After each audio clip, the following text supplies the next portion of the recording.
So I decided to go without an iPhone. It wasn't just a little sadness. I had a full-on panic attack. And this wasn't a regular workday that usually flies by. After this experience, I can confidently say that I have a real addiction. But it's not an addiction to the iPhone itself. I know my phone inside and out because I've spent the best years of my life building this channel around this amazing tech. I just needed to figure out what I actually needed for work. Turns out, MacBook Pro 16-inch and an iPad Air with M2 are enough for work and basic communication. I only gave up the phone, not all devices. And before you think I'm exaggerating, saying the functionality is the same, trust me, addiction is often misunderstood. I've learned this firsthand. Here's me using an iPad. The main job of the iPad was to keep me connected through the messaging apps and did a great job. I've even installed an eSIM on it, all the necessary apps, and I got myself a case. Like everyone, I want to stay connected with my friends and family. Sure, I could go old school and just make phone calls, but that felt a bit too extreme. Although I do have a basic phone. Check this out.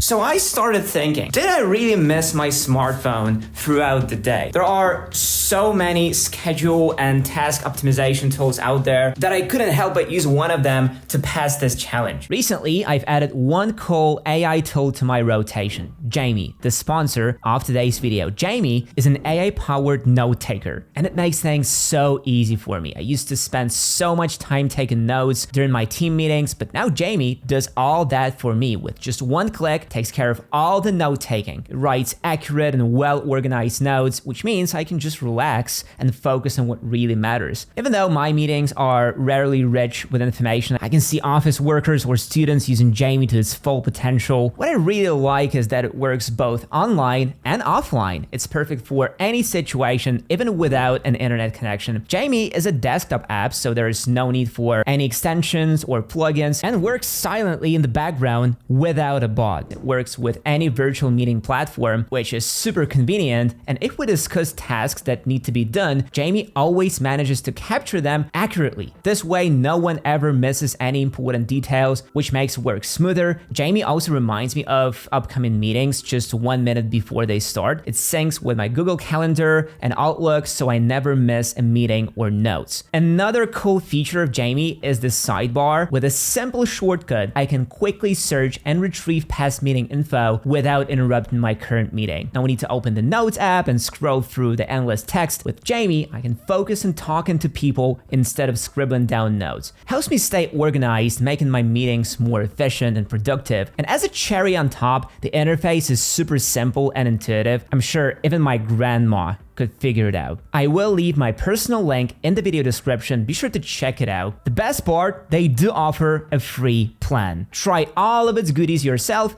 and you're not gonna go back to pen and paper. So the day started as planned, without my phone. The first thing I did was start looking for it because it wasn't on the nightstand. I'm so used to grabbing it first thing in the morning that I couldn't even get up properly. First there was the stress of possibly losing or breaking it, then there was the muscle memory kicking in, and it only got worse when I sat down for breakfast. It felt like there was something really important I had to do, but I couldn't remember what, which added a layer of guilt on top of the frustration. It's like a regular morning turned into a carousel of discomfort. That's what they call FOMO, fear of missing out. Professor Patrick J. McGinnis first described it in 2004. Can you believe that was 20 years ago? But that's just the tip of the iceberg. I decided to dig deeper because I noticed how easily I lose control over myself. The funny thing is, we kind of know about this, but we don't fully realize it. Dr. Andrew Zabilski, psychologist from Oxford who studies online psychology, says FOMO is when it feels like everyone else is getting something important and you are not. And to not miss out on this life party, we subscribe to everything. News channels, travel bloggers, fitness gurus, celebrities. Because if you can't fly to Thailand on your lunch break, an Instagram beach is like a micro dose of being there. Being part of society has become more important than contributing to it. As spectators, we can become participants with just a couple of clicks. It's satisfying because it gives us a sense of importance. But you know what's the most interesting part? It's not the social networks that are are to blame for this? Hey guys, so hours passed, I recorded a video, laid down some audio on the timeline, half the work was done, and then I thought, why not take a break, sip some tea, and do some casual scrolling for news, memes, trailers, and announcements. You know, the usual doom scrolling just to unwind. My tablet's usually perfect for that.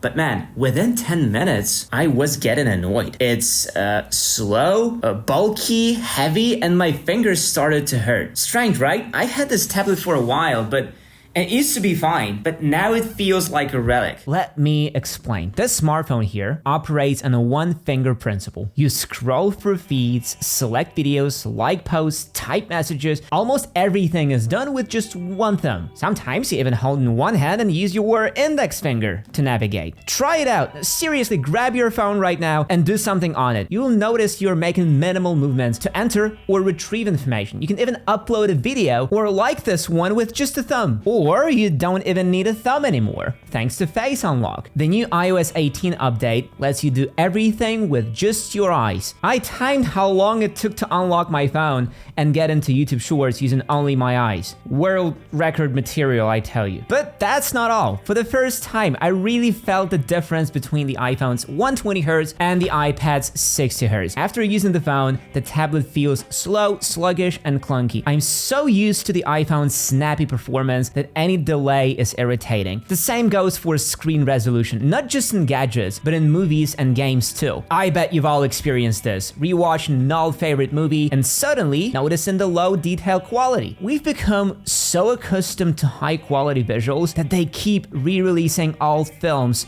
in 4K. Fun fact, in 2020, YouTube stopped considering 720p as HD. If you think I'm exaggerating, find an old smartphone and watch this video in 720p. Share your experience in the comments, I'd love to hear it. Ever notice how you sometimes skip a video just a second or two after it starts? And we're talking about short videos like YouTube Shorts that are only a minute long. Some might say it's because we value every second, which sounds like an excuse. We spend so much time scrolling that we could have watched a movie, read a book, played a game, or even caught up on some sleep. Attention is tricky. If it doesn't catch you in the first few seconds, it only gets harder. Have you noticed how often you skip the start of even long videos just to get to the point? It's pretty common, right? A lot of content creators notice a drop in viewer attention during intros, distractions, or ads. The battle for attention starts from the first millisecond. Even if you're watching on a laptop or PC, your hands just itch to hit that skip button. And we can blame our smartphones for this habit. Smartphones are so convenient, they've blurred the line between input and output. With a laptop, you have to open it, find the program, turn it on, and use both hands on the keyboard. It makes laptops and PCs feel more serious, but smartphones are all about ease and invisibility. Try this experiment. Every time you pick up your phone without a good reason, jot it down on a piece of paper. You will be surprised how often you did.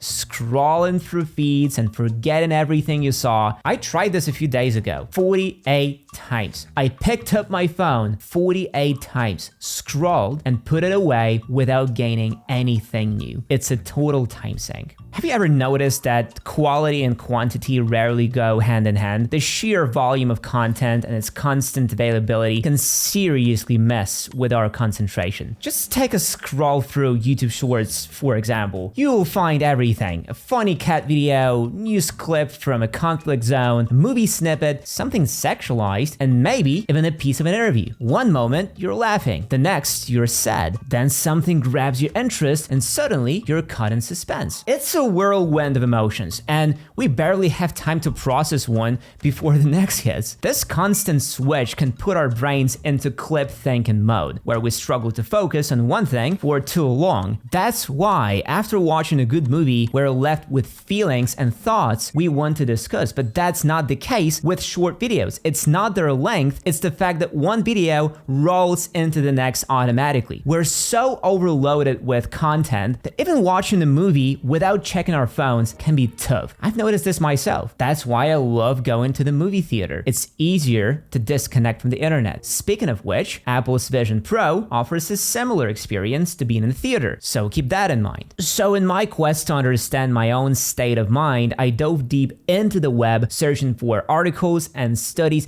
Sure, I could have just gone to a therapist or read other people's experiences, but I like the scientific approach. Plus, therapy isn't exactly cheap anyway. There I was, sitting in the park, tablet in hand, ready to do some research. And I came across this article. But something else happened that was just as important. Without a smartphone in my hand, I genuinely wanted to talk to real people. The topic was right there. Suddenly, the people around me weren't just people. They were interesting, even though we were complete strangers. On Harvard Business Publishing, I found an intriguing article titled, "Do You Have a Phone Addiction?" It described an experiment where participants handed over their phones for an evening and got them back the next morning. During that time, they reflected on their emotions and behaviors. The morning discussion was fascinating. Some participants noticed how they reflexively reached for their phones and panicked when they couldn't find them. Others were frustrated by the inability to access information or felt anxious navigating the city without GPS. Some even rationalized why they desperately needed their phones or feared missing something important. Yet,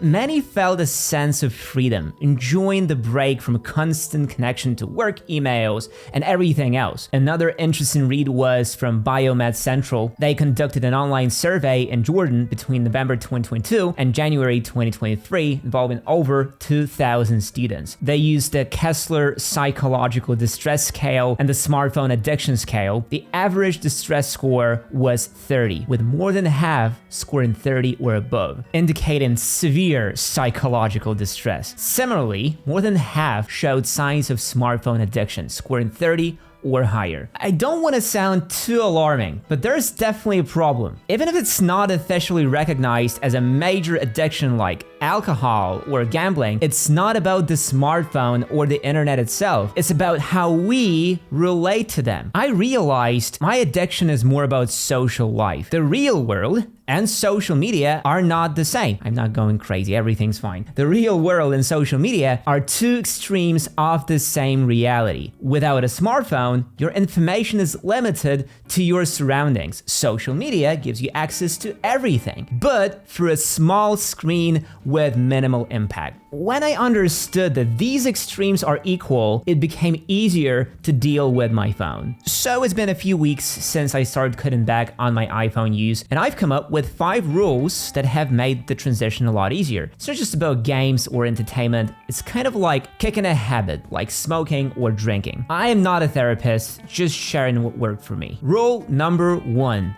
Get outside more. The world beyond your phone screen might not be as flashy or entertaining, but it's real. Once I started paying attention to this real world, I finally felt like I could relax. No constant news updates, no social media drama, no endless comparisons, just simple everyday life. You would be surprised how much you notice when you leave your phone at home. Meeting new people in person stopped feeling weird or unnecessary. We've gotten so used to having everything online, pushing the real world to the side. But it's in the real world where you can meet people without preloaded stories social media gives us. Instagram and other platforms show us too much too soon, taking away the chance to discover someone naturally. Rule number 2. Prepare yourself. We're used to easy distractions, so find alternatives. I put a couple of simple games on my tablet like Sudoku or Solitaire that require some thought. Whenever I start feeling anxious, I'd play a few rounds. It's a great way to distract yourself and focus on something specific. I also recommend keeping books around, one here, one there. Grab it, read a few pages, and you already feel calmer because engaging your mind helps quiet your emotions. And while I haven't tried it myself, I've heard people suggest getting into drawing, just paper, pencils, or paints, and go for it. It's good for motor skills, attention, and creativity. We all loved it as kids, so why not try it again? Rule number 3, start small. Don't try to quit your phone cold turkey. Set clear boundaries to reduce problematic use. For example, designate phone-free times during meals, family gatherings, or before bed, keep your phone away from the table or your bedside and reduce notifications that might distract you while working. You can also limit your use of certain apps or set specific times to check emails or social media. This helps to create a healthy balance between the benefits of your phone and other important aspects of life. Like any habit, it takes time and repetition to change. Start small to make it more manageable. This isn't about limiting yourself, but learning to enjoy what's truly important. I'd recommend going through your subscriptions and seeing what content you actually need. We often subscribe to channels after one interesting video and forget about them, so it's good to periodically review your subscriptions. Rule number 4, structure your needs. Think about why you really need a smartphone. Make a daily to-do list to understand what iPhone features you actually need. If you need to make calls, a simple phone might do. If you work in an office, a laptop might be enough. However, if your job involves a lot of mobility and you need to take photos, verify information, send things, and make calls quickly, then rule number 2 will be doubly useful for you. And let's be real, do you really need to check Instagram every 10 minutes? What about YouTube Shorts? If you make money from them, that's understandable, but if not, maybe take a break. Rule number 5, don't dramatize. Remember, you can live without a smartphone. You can't live without food, water, air, sunlight, or medical care. You get the idea. Smartphones have only been around for a short time, but people live without them for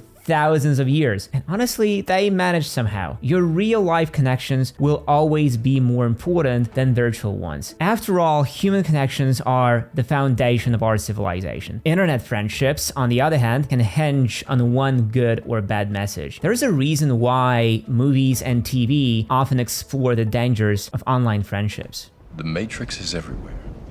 It is all around us. You can see it when you look out your window or when you turn on your television. It is the world that has been pulled over your eyes to blind you from the truth.